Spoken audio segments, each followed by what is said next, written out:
அன்பானவர்களே, அன்பு வணக்கங்கள்.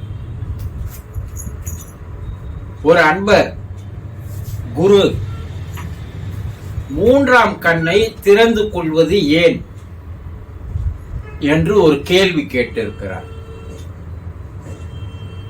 மூன்றாம் கண்ணை திறந்து கொள்வது ஏன்? முதலில் ஒரு மனிதனுக்கு எத்தனை கண்கள் இருக்கிறது அதை நீங்கள் தெளிவாக தெரிந்து கொள்ள வேண்டும். 5 கண் இருப்பவன் மனிதன். 5 கண்ணா? ஆமா, ஒரு மனிதனுக்கு 5 கண்கள் இருக்கிறது. 2 புறக்கண்கள், 3 அகக்கண்கள். 2 புறக்கண்களை உங்களால் பார்க்க முடியும். 3 அகக்கண்களை உங்களால் பார்க்க முடியாது. இந்த 3 அகக்கண்கள் எங்கே இருக்கிறது என்றால், இந்த இடத்தில் இருக்கின்ற நெற்றிக்கண், இந்த இடத்தில் இருக்கின்ற உச்சிக்கண், பின்பக்கம் இருக்கின்ற பிடரிக்கண், இப்படி 3 கண்கள் இந்த தலையிலேயே, இந்த கபாலத்துக்குள்ளேவே இருக்கிறது. இதையெல்லாம் சித்தர்கள் பல ஆயிரம் ஆண்டுகளுக்கு முன்னால் தன்னுடைய தவ வலிமையினால் இதையெல்லாம் கண்டுபிடித்து கூறினார்கள். அப்ப அந்த கண்கள் இருப்பது உண்மைதானா என்று நீங்கள் கேட்கலாம். அப்படி கண்கள் இருப்பது உண்மை என்பதால் தான் ஆதி காலத்தில் சிவனுடைய உருவத்தை வரைந்த போது சித்தர்கள் நெற்றிக்கண்ணை வைத்தார்கள். சிவனுக்கு நெற்றிக்கண் வைத்த படங்களை நீங்கள் பார்த்திருக்கலாம். இந்த படங்கள் எல்லாம் சித்தர்களால் உருவாக்கப்பட்டது. ஒரு மனிதனுக்கு நெற்றிக்கண் என்ற ஒரு கண் இருக்கிறது என்பதை தெரிந்து கொண்ட காரணத்தினால் அதை இறைவன் உருவங்களில் வைத்து அதை காட்டினார்கள். ஒரு வசனமே இருக்கும், இறைவா நீ நெற்றிக்கண்ணை திறந்தாலும் நீ செய்தது குற்றம்தான் என்று நக்கீரன் சொல்லுவான். அப்ப அந்த நெற்றிக்கண்ணுக்கு அந்த அளவிற்கு ஒரு ஆகர்ஷணம், ஒரு சக்தி, ஒரு ஆற்றல், ஒரு வலிமை இருக்கிறது என்பதை சித்தர்கள் அனைவருமே பல ஆயிரம் பாடல்களில் அதை பல ஆயிரம் ஆண்டுகளாக பாடி சென்று இருக்கிறார்கள். அப்போ நெற்றிக்கண் இருப்பது சித்தர்கள் கூறினார்கள், இறைவன் உருவத்தில் அதை வைத்தார்கள் என்றால் அது உண்மைத்தானா கற்பனையா என்று கேட்கின்ற அறிவாளிகள் கூட இன்று இருக்கிறார்கள். இதை வெஸ்ட் ஜெர்மனிஸ் விஞ்ஞானிஸ், நம்முடைய சித்தர்கள் பாடல்களை எல்லாம் ஆராய்ச்சி செய்பவர்கள் அவர்கள். அதற்கென்று ஒரு குழு இருக்கிறது.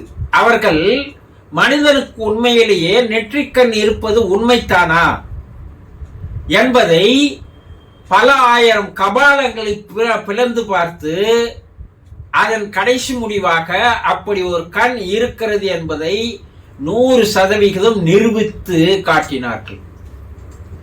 இந்த 2 புருவங்களுக்கு மேலே நெற்றி பொட்டு வைக்கின்ற இடத்தில் பெண்கள் பொட்டு வைப்பார்கள்.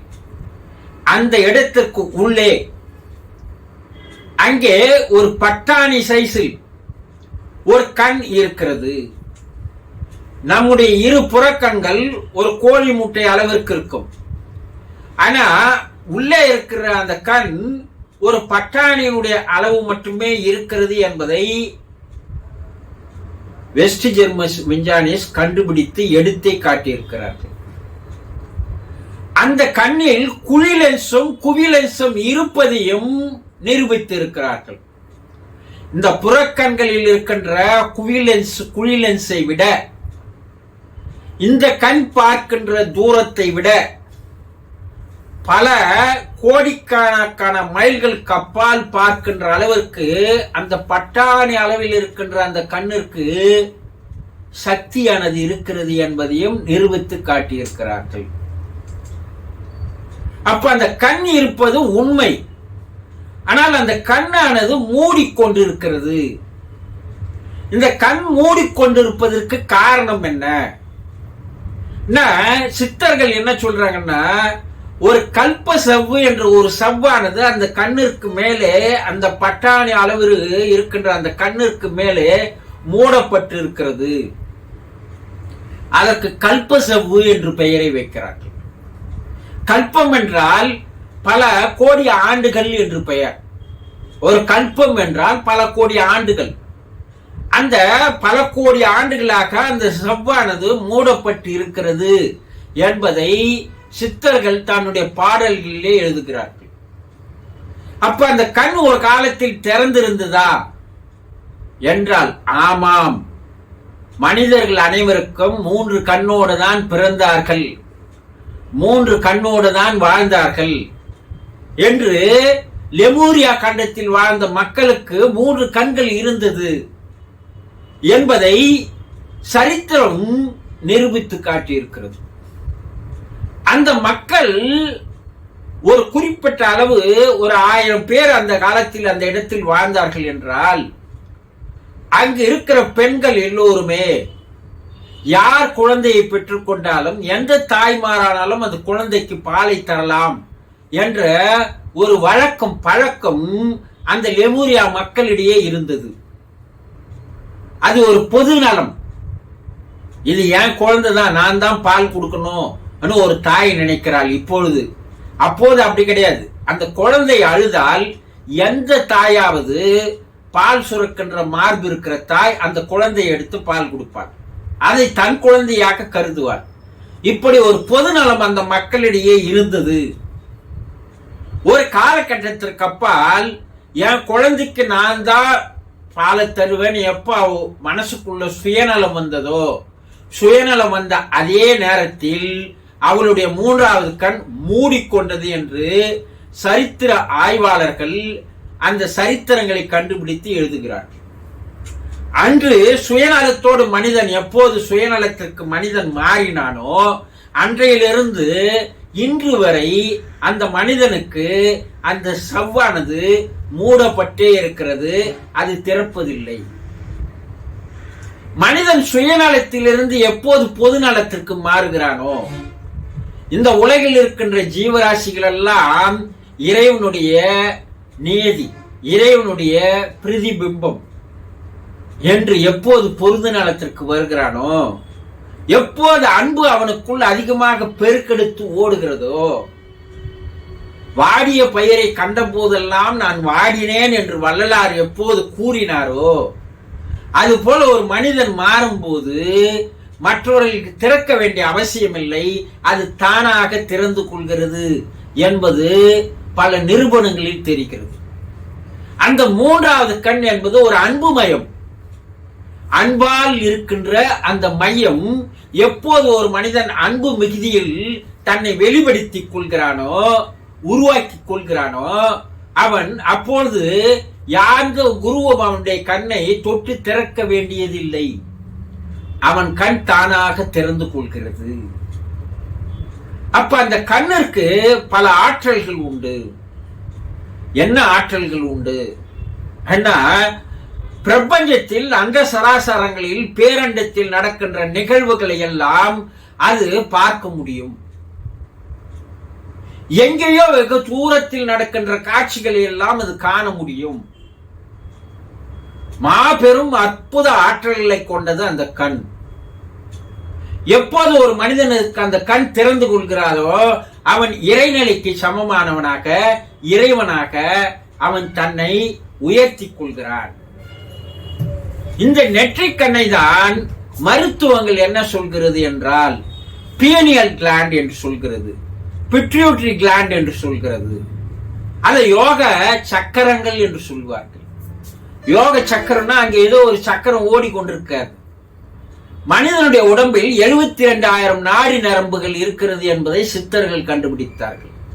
இந்த நாடி நரம்புகள் ஒரு சில குறிப்பிட்ட இடங்களில் இணைகிறது, சேர்கிறது, மையம் கொள்கிறது, பின்பு பிரிந்து போகிறது. அப்ப அந்த மையம் கொள்ளுகின்ற நரம்புகள் மையம் கொள்ளுகின்ற அந்த இடத்திற்கு பெயர் சக்கரம் என்று பெயரை வைத்தார்கள்.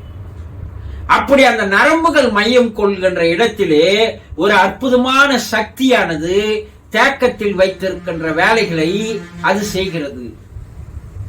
அந்த சக்தி அந்த தேக்கத்தில் உறங்கி கொண்டிருக்கிறது. அந்த சக்தியை எழுப்புவதற்கு பெயர்தான் தீட்சை என்று பெயர். ஒரு மனிதனுக்கு 7 விதமான சக்கரங்கள் இருக்கிறது. அது மூலாதாரம், சுவாதிஷ்டானம், மணிபூரகம், அநாதகம், விசித்தி, ஆக்கனா, துரியம் என்று சொல்லக்கூடியது.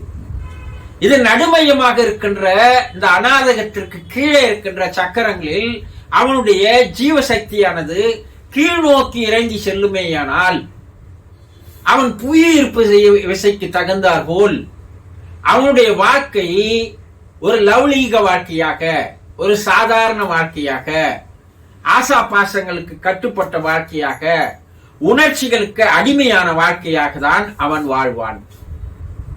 அதே சக்தியை அநாதகத்திற்கு கொண்டு வந்தால் இறைநிலை, இறை தரிசனத்தை காண முடியும்.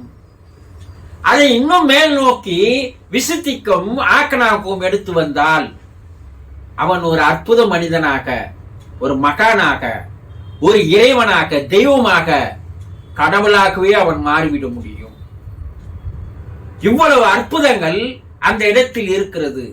இந்த தேடை என்று சொல்லக்கூடியது ஆக்கனா, ஆஞ்சா, புருவக்கண், நடுக்கண், வேதக்கண், முத்தெரு, முச்சந்தி என்று பல ஆயிரம் பேரை சித்தர்கள் அந்த இடத்திற்கு வைக்கிறார்கள்.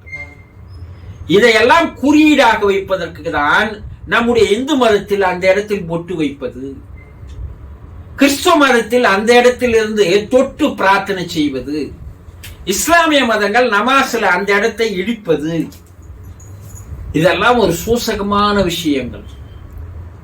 அப்ப அந்த உறங்கி கிடக்கின்ற, மூடி கிடக்கின்ற அந்த ஆக்கனா என்று சொல்லக்கூடிய நெற்றிக்கண்ணை ஒரு குருவினுடைய கை தொட்டு தீட்சை என்று சொல்வதன் மூலமாக அது திறந்து கொள்ளும் போது அந்த நிமிடத்திலிருந்து அந்த மனிதன் புனிதப்படுத்தப்படுகிறான், தூய்மைப்படுத்தப்படுகிறான். அவன் ஆன்மீகத்தை புரிந்து கொள்கிறான்.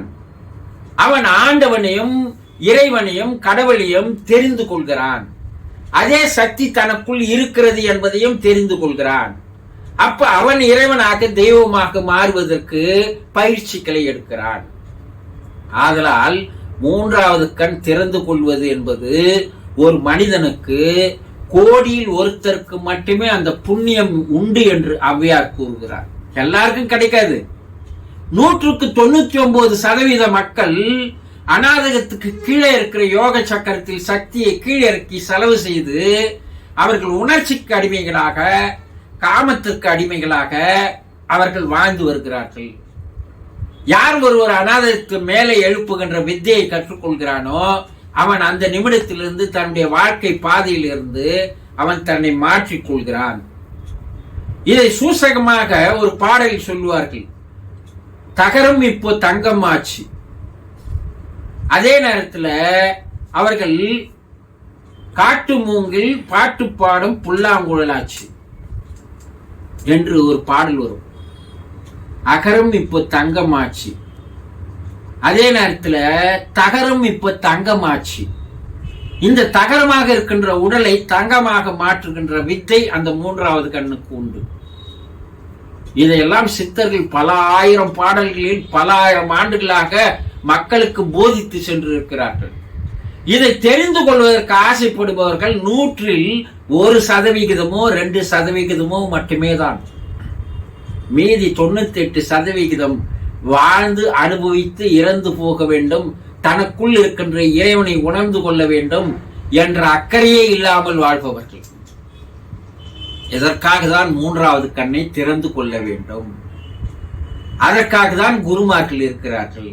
நீங்கள் 3வது கண்ணை திறந்து கொண்டால் நீங்கள் அந்த நிமிடத்திலிருந்து உங்கள் வாழ்க்கை உயர ஆரம்பித்துவிடும். வணக்கம்.